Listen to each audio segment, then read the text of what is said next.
Salut tout le monde, très urgent. Voici les plus bonnes nouvelles de l'année.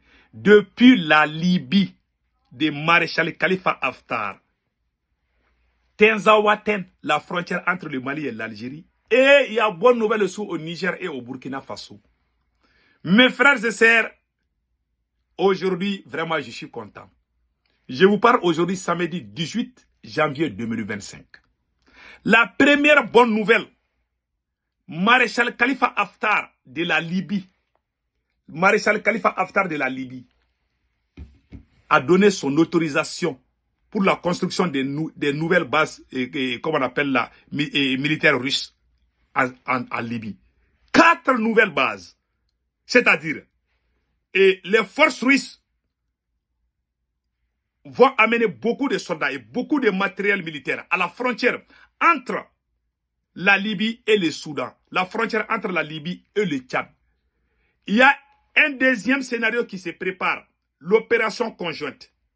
Les forces armées maliennes, les forces armées burkinabées, les forces armées nigériennes, les forces armées tchadiennes, soudanaises, vont tous travailler ensemble avec les forces armées libyennes. L'AES, c'est une très bonne nouvelle pour l'AES. Et la Russie a amené beaucoup de matériel. Après, on va vous donner beaucoup de détails. Ça, c'est la première bonne nouvelle.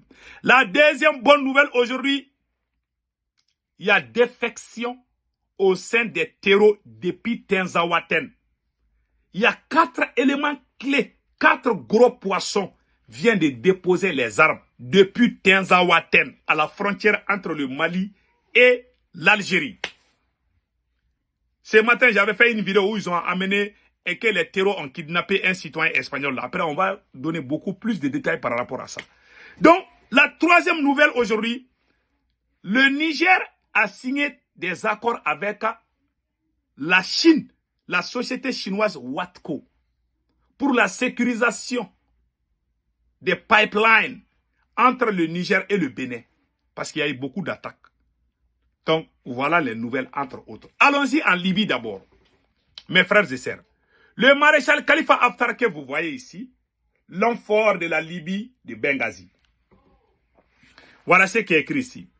Le maréchal Khalifa Haftar a autorisé les forces russes à prendre le contrôle de la base aérienne de Maten al-Sara, située près de la frontière avec le Tchad et le Soudan.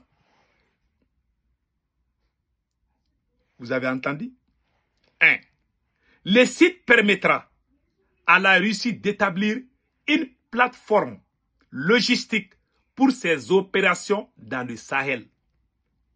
Donc vous voyez, on a donné une base stratégique à la Russie pour aider, parce que la Russie a amené beaucoup d'armements, des bateaux, des avions de chasse, des radars, pour aider les forces armées de l'AES et les alliés comme le Tchad et le Soudan, ainsi que la Libye.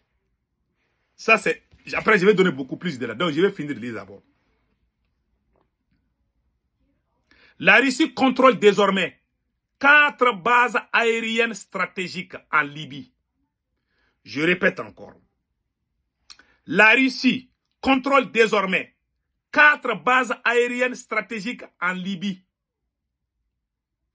Al-Qadim, Al-Joufra, Brak al-Shati et Al-Qadabiya, soulignant son expansion militaire après les revers en Syrie. La base aérienne de Maten al-Sara, autrefois utilisée durant le conflit libyo-tchadien des années 1980, est en cours de reconstruction par les forces russes avec l'appui des soldats syriens. Je vais vous expliquer ce qui se prépare. Des opérations. C'est-à-dire que des grandes opérations dans l'histoire d'Israël vont démarrer bientôt. La Russie a amené il y a des officiers supérieurs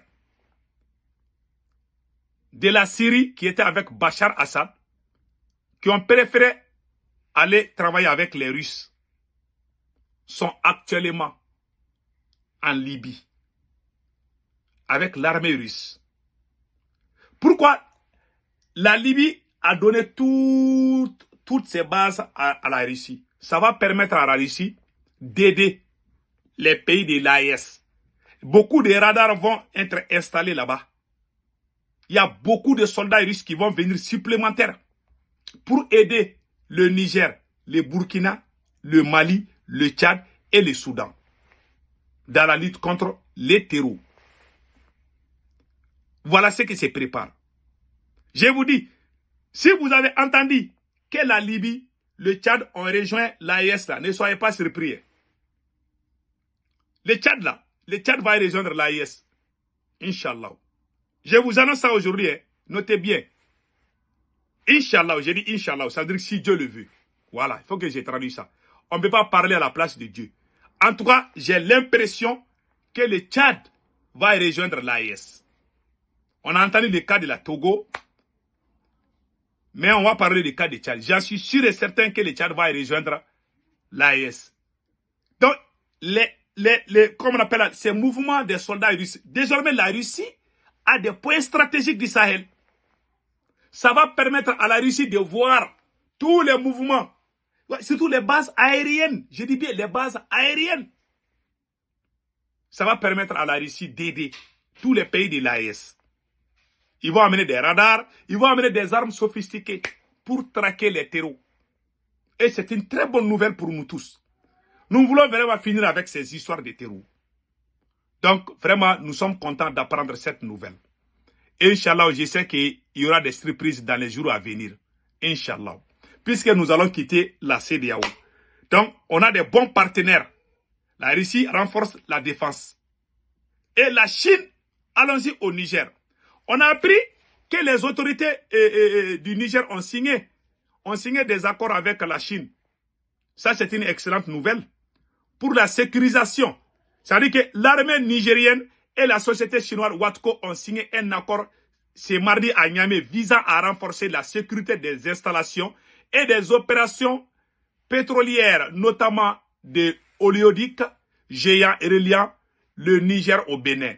C'est oléoduc qui transporte du pétrole brut vers les ports béninois de Sémé-Kobi est régulièrement attaqué depuis l'année dernière.